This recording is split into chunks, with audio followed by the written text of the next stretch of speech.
So when you say capitalism is broken, is it the capitalistic system you think is broken, or is it the policies around capitalism, around taxes and what Washington can do, that you think is broken? I didn't say broken. I said that it needs to be reformed. I'm a capitalist. I'm a professional capitalist. The system has worked for me. I didn't have anything, and then I got something through the capitalist system. And capitalism means the ability to save and invest in capital markets and private enterprise and all of that, and I'm supportive of that.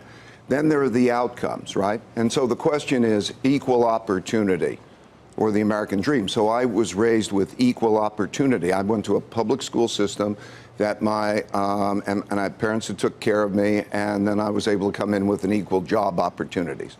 And what I'm saying here is, if you look at the outcomes of the majority of people, I looked at the bottom 60% of the population, and I said, is it working for them? Just facts. How has it been for income? How has it been for equal opportunity? And this has been something for a long time. So is that deniable, that it is producing those outcomes? And it is not only producing those outcomes, this isn't controversial. If it's producing those outcomes, and it's also producing a terrible split in our country. And we're going to have more problems ahead because of technology and other things that are coming at us in terms of having impact that are going to be like that. If we don't step back and say, how do we reform it? Reform means improve it. But here's the question. I want to talk about improving it. But is the concept here that we need to work on policy in terms of redistribution that effectively helps with education and healthcare and all of these other things? Or is there something wrong with capitalism? And do you therefore then look at yourself as a byproduct of capitalism that isn't working for the rest of the country? I look at myself as a byproduct of capitalism when it also gave equal opportunity. The American dream. I was very lucky to live the American dream by having the proper care and the proper public school education. And what's changed? I'm sorry? What's changed? The whole, look at the statistics. In my piece on LinkedIn. But what about capitalism? What's changed in the capitalism? Wait, we talked about this. What's changed? All capitalism is the private, and then I'll let you go, but it's just the means of production in society are in the private sector. It's not state run, the government sector. So from when you succeeded with capitalism, when you did, to where we are now, what about capitalism has changed? Tax policy might not be. A number of things have changed.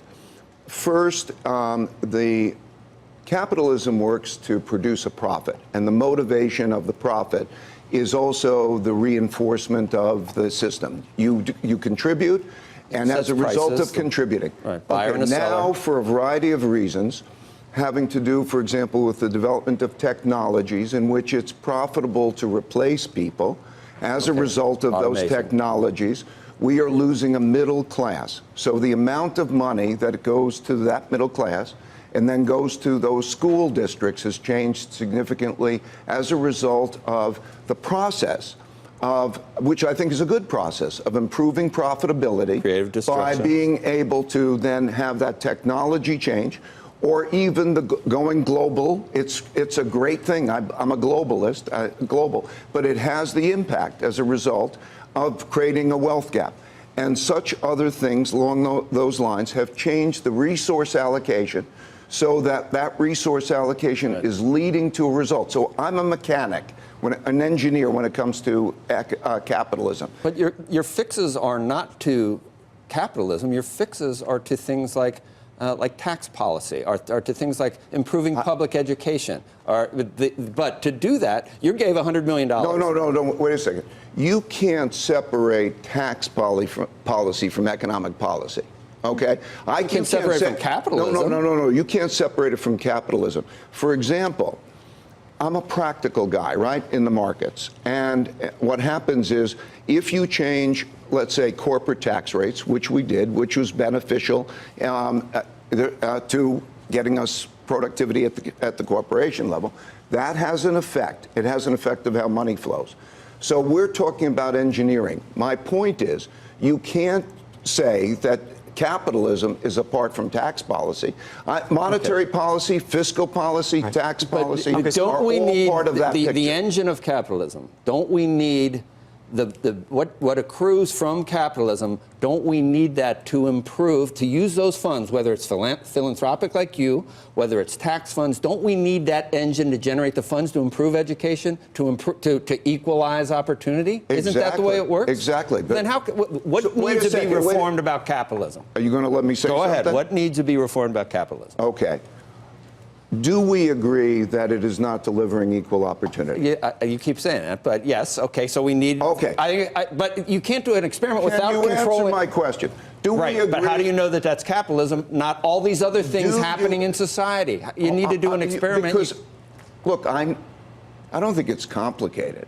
Well, I think it's pretty complicated. I think it's a public school system. Unions. Can we do this without interruptions? I'll say something and you say something, and we do it that way? Fine. Okay. Go ahead. Okay. I'm saying that the outcomes, as a result, are destroying equal opportunity. Okay? We agree on that, right? No, I don't think we do. I don't agree that the outcomes for capitalism are what's destroying it. I think there's all these other variables, many things in the United States. One way or another, you got to engineer the goddamn thing to deliver the results that are there. These results of unequal education, unequal conditions, and so on, mean that it's a joke in terms of trying to deliver what we need to have done. Capitalism. What I'm referring to, that includes tax policy, that includes monetary policy, that includes the pursuit of profits in a way that we need a plan for, so that we don't have an opportunity, so that we deliver. So it's an engineering question, right? Okay, you and I can disagree. Okay, so I have two questions that relate to engineering. If you don't believe that it is a problem, and I think no one's saying it's not a problem. We're saying what is the cause of the problem? It's not capitalism. Is tax part of that? Yes. So then what sounds are like we arguing about? you want to tax wealthy people and pay for education. That's fine. One way or another. That's fine. I want to deliver the things that I had. Okay. And that make the system work well, okay? Because the waste, for example, the problem in education, we're going to come up with the governor, and we're going to talk about the partnership that we have. And I think that's kind of a model for what can be done. And so I'm just trying to be specific.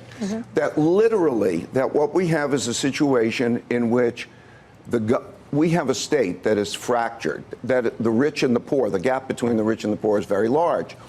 And the notion of bringing in partnership, private-public partnership, to deal with education. They have a $900 million a year expense for prisons for people who are incarcerated as a product of a system that doesn't educate children properly, doesn't give them jobs and opportunity. That is cost effective. That's cost effective to provide that. The state, we are going to show that there is a net positive return on investment, as well as a social return on investment, and there's a partnership. Now, you could say that that's capitalism or not capitalism. Let's not argue about terms. That is a reality.